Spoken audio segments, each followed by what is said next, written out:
Episode ২৭ শুরুতেই দেখি লেই কন্ট্রোল রুম থেকে তাদের সবার দরজা খুলে দেয় এবং একটু পরেই জিয়াং তার রুম থেকে বেরিয়ে আসে আর সেখানে সে হ্যাংকে দেখতে পায়। তাকে দেখেই তো সে অনেক বেশি খুশি হয়ে যায় আর তাকে জড়িয়ে ধরে। তখন হ্যাং তাকে জিজ্ঞাসা করে আমাদেরকে কে বাঁচালো। তখন জিয়াং খুশি হয়ে যায় আর তাকে বলে আমাদেরকে লেই বাঁচিয়েছে, আমি দেখেছি তারা সবাই এসেছিল এবং আমাদেরকে বাঁচানোর জন্য এসেছিল এবং বাওয়ান আমাকে বলেছে যে সে স্বেচ্ছায় আমাদেরকে বাঁচানোর জন্য এসেছে। তখন হ্যাং তাকে জিজ্ঞাসা করে বাওয়ানকে। তখন জিয়াং তাকে বলে সেও তোমার মতোই আমার একটা বন্ধু আর খুব দ্রুতই সে তোমারও বন্ধু হয়ে যাবে। আমি ভেবেছিলাম এই সব কিছুই হয়তো জাল ছিল, কিন্তু এখন দেখছি না, এই সব কিছুই বাস্তব, তারা সত্যি আমাদেরকে বাঁচাতে এসেছে। এরপর ইয়ানের কথা মনে পড়ে, সে এখনো বাহিরে আসেনি। এটা ভেবেই তারা দুজন দৌড়ে ইয়ানের রুমে চলে যায়। সেখানে গিয়ে দেখে ইয়ান এখনো সেখানেই বসে আছে। তারা দুজন ইয়ানের সাথে কথা বলছিল, কিন্তু ইয়ান এটা বিশ্বাসই করছিল না যে এটা আসলেই বাস্তব। তারা দুজন বাস্তবে তার কাছে এসেছে। ইয়ান ভাবছিল তারা দুজন হয়তো ফেক আর এখনো সে স্বপ্ন দেখছে, তাই সে তাদের কথা কিছুতেই বিশ্বাস করতে চাইছিল না। কিন্তু কোনো রকমে জিয়াং আর হেই তাকে অনেক কিছু বলে বিশ্বাস করানোর চেষ্টা করে। যখন সে শেষ পর্যন্ত তাদের কথা বিশ্বাস করতেই চাইছিল না এবং ইয়াং তাদের উপরে রেগে যায়, তখন জিয়াং বাধ্য হয়ে তাকে আঘাত করে আর তাকে বলে যদি এটা ফেক হয় তাহলে তুমি আঘাত কি করে পেলে। ফাইনালি তখন ইয়ানের এটা বিশ্বাস হয়ে যায় যে সে আসলে স্বপ্ন দেখছে না আর এই সব কিছুই সত্যি, তারা দুজন তাকে সত্যিই বাঁচাতে এসেছে। এটা ভেবে সে খুশি হয়ে যায়, কিন্তু কিছুক্ষণের মধ্যেই সে আবারও রেগে যায় এবং জিয়াং এর গলা চেপে ধরে আর তাকে বলে তোমাকে বাঁচাতে গিয়ে আমার এই অবস্থা হয়েছে আর তুমি আমাকে তখন একা ফেলে চলে গিয়েছিলে, তুমি কেন এটা করলে? আমি ছোটবেলা থেকেই তোমাকে কত ভালোবেসেছি, তোমার সব কথা শুনেছি, তোমার যখন যেটা চাই তখন সেটা দিয়েছি, কারণ আমি মনে করতাম তুমি আমার ভাই, আমার কষ্ট হলে তুমি আমাকে রক্ষা করবে, তুমি আমাকে নিরাপদে রাখবে, কিন্তু তুমি আমাকে ছেড়ে চলে গেলে কেন? এদিকে কোনো রকমে হ্যাং তাকে ছাড়িয়ে নেয়। তখন জিয়াং তাদেরকে বলে আমি আসলে বুঝতে পারিনি এটা এত দ্রুত হয়ে যাবে, আমি ভেবেছিলাম এসব মিথ্যা, যদি আমি আগে থেকেই জানতাম যে এসব কিছু সত্য তাহলে আমি এরকম কিছু হতেই দিতাম না। আমরা তিনজন ছোটবেলা থেকে একসাথে বড় হয়েছি, আমি যদি এই বিষয়টা আগে থেকেই জানতাম তাহলে আমি কি তোমাকে রক্ষা করতাম না? আমি কি তোমাকে বিপদের মুখে রেখে ফেলে চলে যেতাম? এটা বলেই জিয়াং জোরে জোরে কান্না করতে শুরু করে। এরপর সে ইয়ানের কাছে যায় আর তার হাত দিয়ে নিজের গালে চড় মারতে শুরু করে আর তাকে বলে তোমাদের রক্ষা না করাটা আমার দোষ, তাই তোমরা আমাকে মারো। আর এখানেই এভাবে তাদের তিনজনার মিল হয়ে যায়। এবার আমরা বাকি প্লেয়ারদেরকে দেখি, তারাও নিজেদের রুম থেকে বেরিয়ে আসে এবং সেখানে চুনিও বেরিয়ে আসে। চুনিও তাদের সবাইকে দেখে অবাক হয়ে যায় আর তাদেরকে বলে তোমরা কি এখানে আমাকে বাঁচানোর জন্য এসেছো? তখন তারা সবাই হ্যাঁ বলে। এরপর সে তাকিয়ে দেখে চুনিও কোথাও নেই। তখন সে তাদেরকে জিজ্ঞাসা করে চুনিও কোথায়? তখন তারা তাকে জানায় চুনিওকে অন্ধকূপে নিয়ে যাওয়া হয়েছে। এটা শোনার সাথে সাথে কুইং তাদেরকে বলে চলো আমরাও সেখানে যাব। মানে কুইং এখন সবাইকে নিয়ে চুনিওকে বাঁচানোর জন্য সেখানে যেতে চাইছিল।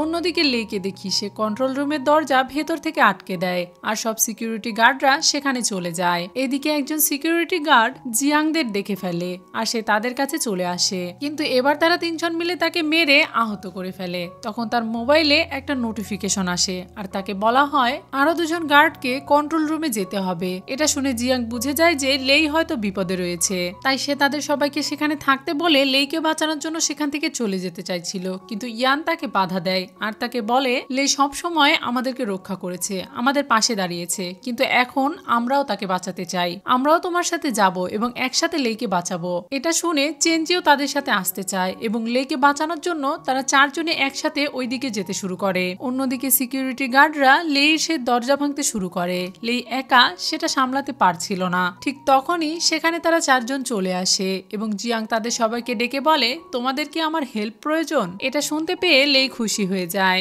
এবার কিছু সিকিউরিটি গার্ড সেই দরজা ভাঙার জন্য সেখানে থাকে এবং বাকিরা তাদেরকে ধরার জন্য তাদের পিছনে ছুটতে শুরু করে, কিন্তু ভেতরে দরজা ভেঙে যাওয়ার পরেও তারা লেইকে খুঁজে পায় না আর বুঝতে পারে যে লেই সেখান থেকে পালিয়েছে। অন্যদিকে বাকি প্লেয়ারদেরকে দেখি নান তাদের সবাইকে নিয়ে খাবার রুমে চলে যায়। সেখানে গিয়ে সে সবার সাথে লড়াই করার জন্য সুন্নি তুলে নেয়। এর মানে যে যার মতো সুন্নি, বাটি, চামিচ এসব তুলে নেয় লড়াই করার জন্য। এবারে তারা অন্ধকূপের দরজা পর্যন্ত পৌঁছে যায়। সেখানে গিয়ে যখন নান তাদের উপরে আক্রমণ করতে চাইছিল, বাওয়ান তাদেরকে বাধা দেয় আর তাকে বলে এভাবে তারা সরাসরি লড়াই করতে পারবে না। তারা তিনজন একসাথে কথা বলছিল, কিন্তু এইদিকে কুইং এর লক্ষ্য ছিল চুনিওর দিকে। সে হুট করেই চুনিওকে দেখতে পেয়ে যায় আর দৌড়ে গিয়ে সেই গার্ডকে আঘাত করতে শুরু করে। এটা দেখে তারা তিনজনও তার পেছন চলে আসে এবং তাদের সাথে লড়াই করতে শুরু শুরু করে। এরপর তারা চুনিও এবং তার বাবাকে সেই অন্ধকূপ থেকে বের করে আনে। বেরিয়ে আসার পর চুনিও তাদেরকে বলে সবার প্রথমে তাদেরকে লেইকে খুঁজে বের করতে হবে এবং সবাইকে একসাথে হতে হবে। এরপর তারা ওই গোপন দরজাটি খুঁজে বের করবে আর তারপরে ওই দরজা খোলার জন্য মিস্টার নিয়ান তাদেরকে সাহায্য করবে। এখন তাদের হাতে আর বেশি সময় নেই। এটা বলেই তারা বেরিয়ে পড়ে একে অপরকে খোঁজার জন্য। তারা সেখান থেকে পালাতে পালাতে ফাইনালি একে অপরকে খুঁজে পেয়ে যায়। তখন চুনমিং তাদের সবাইকে বলে সেই মেইন গেটটা আমাদের সামনেই রয়েছে, তাই তোমরা দেরি না করে দ্রুত আমার সাথে এসো। সেখানে যাওয়ার পর চুনমিং তাদের সবাইকে বলে এই দরজাটা খোলা অনেক জটিল, এটা আমরা যত সহজ মনে করছি তত সহজে খোলা যাবে না। এরপরে চুনমিং সেই দরজাটা খোলার চেষ্টা করতে শুরু করে, কিন্তু তখনই সেখানে অ্যালার্ম বেজে ওঠে এবং সিকিউরিটি গার্ডরা দ্রুত সেখানে চলে আসে। এখন চুনমিং সেই দরজাটা খোলার চেষ্টা করতেই থাকে আর বাকি সবাইরা মিলে ওই গার্ডদের সাথে লড়াই করতে শুরু করে। এদিকে সিকিউরিটি গার্ডদের সাথে প্লেয়ারদের লড়াই চলছিল, অন্যদিকে চুনমিং সেই দরজাটা খোলার চেষ্টা করছিল। এভাবে একসময় চুনমিং সেই দরজাটা খুলে ফেলে এবং ফাইনালি তারা সবাই সেই গেমের ভেতর থেকে বেরিয়ে আসে। এখন সিন বাস্তব জগতে চলে আসে আর এখানে তারা সবাই মিলে একসাথে লাঞ্চ করছিল। এরপরে বাওয়ান নানকে নিয়ে যায় তার বাবার সাথে কথা বলানোর জন্য।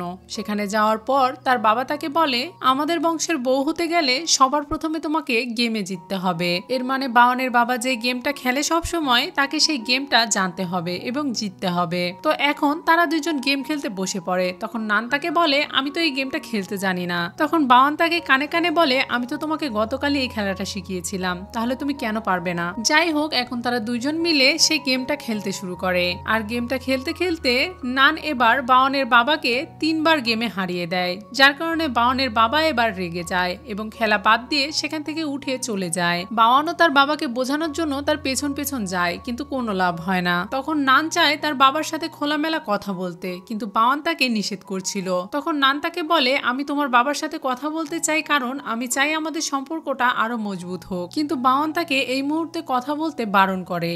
তখন নান তাকে বোঝায় আর তাকে বলে তাদের মধ্যে কোনো মিল নেই। উদাহরণ হিসেবে সে তাকে বলে তুমি হালকা খাবার পছন্দ করো আর আমি মশলাদার, আমি যে ড্রিঙ্কস পছন্দ করি তুমি সেটা পছন্দ করো না, তুমি আরেকটা ড্রিঙ্কস পছন্দ করো, আমাদের দুজনার ভিন্ন টেস্ট এবং ভিন্ন রুচি, তাহলে আমরা কিভাবে এক হব, তাই আমাদের আলাদা থাকাই উচিত। এটা শুনে বাওয়ান তাকে বোঝানোর চেষ্টা করলেও নান এটা বুঝতে চাইছিল না। শেষমেশ হার মেনে যায় বাওয়ান আর তাকে বলে ঠিক আছে, তুমি যখন এটাই চাও তাহলে আমাদের ব্রেকআপ, আজ থেকে আমাদের এই সম্পর্কটা আর থাকবে না।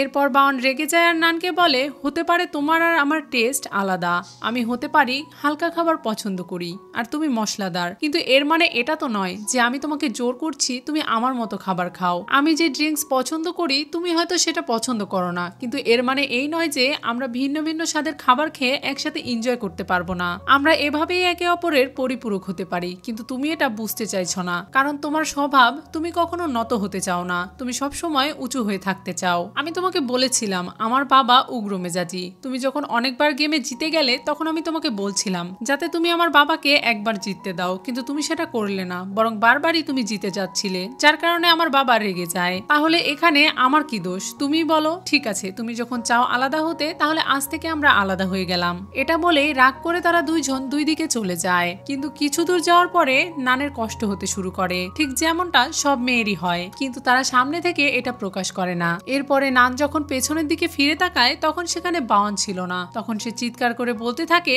তুমি কয়দিন আগেই আমাকে কথা দিয়েছিলে, তোমার সব কথাই আসলে ভুয়া, ছেলেরা এরকমই হয়। এটা বলেই সে চুনিওকে কল করে আর তার সাথে কথা বলতে চায়, কিন্তু চুনিও তাকে বলে সে এখন তার সাথে কথা বলতে পারবে না, সে তার সাথে পরে কথা বলবে। তখন নানু শুনতে পাচ্ছিল যে চুনিওর বাড়িতে অনেক চিৎকার চেঁচামেচি হচ্ছে, যার কারণে নানু আর তাকে কিছু বলে না। আসলে চুনিওর দাদি অঙ্কুরিত আলু খায়, যেটা খাওয়া তার জন্য একেবারেই বারণ। চুনিওর বাবা এটা নিষেধ করাতে তার সাথে তার ঝগড়া হয়ে যায় এবং চুনিওর বাবা রাগ করে বাড়ি থেকে বেরিয়ে আসে। তখন তার পেছন পেছন চুনিও সেখানে বোঝানোর জন্য তার কাছে যায়, কিন্তু চুনিওর বাবা তার কথা মানতে চায় না আর তাকে বলে সে যাই বলুক না কেন এখন সে এই বাড়িতে আর থাকবে না, তবে সে চুনিওর সাথে অবশ্যই সব সময় দেখা করবে।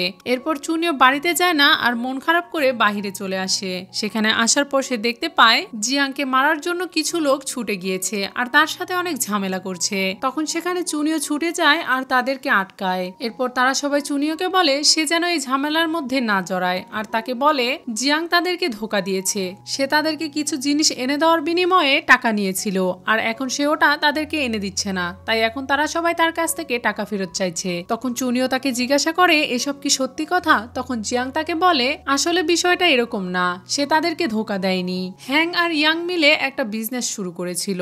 হ্যাং আর ইয়াং এর একজন পরিচিত ব্যক্তি ছিল যাকে তারা অনেক বিশ্বাস করত এবং তার কাছ থেকেই মাল এনে তাদের কাছে পৌঁছে দেওয়ার কথা ছিল।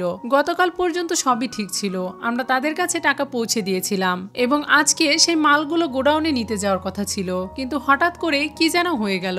দুদিন আগে যে মালগুলো আমরা গোডাউনে দেখে এসেছিলাম সেটা আজকে নেই এবং সেই ব্যক্তিটিও কোথাও উধাও হয়ে গেছে, আর তার সাথে হ্যাং আর ইয়াংও। এরপর জিয়াং চুনিওকে ইয়াং এর SMS দেখায় আর তাকে বলে সে আমাকে লিখেছে সে আমার জন্য একবার জীবন দিয়েছিল, সে আমাকে বাঁচিয়েছিল, তাই এবার যেন আমি তাকে বাঁচাই। তোমরা প্লিজ আমাকে বিশ্বাস করো, আমি আগে অনেক ভুল করেছি, কিন্তু এখন আর আমি এসব কিছুই করি না। আমি তাদেরকে অনেক খোঁজার চেষ্টা করেছি, তাদের ফোনটাও বন্ধ, আমি তাদেরকে কিভাবে খুঁজে বের করব?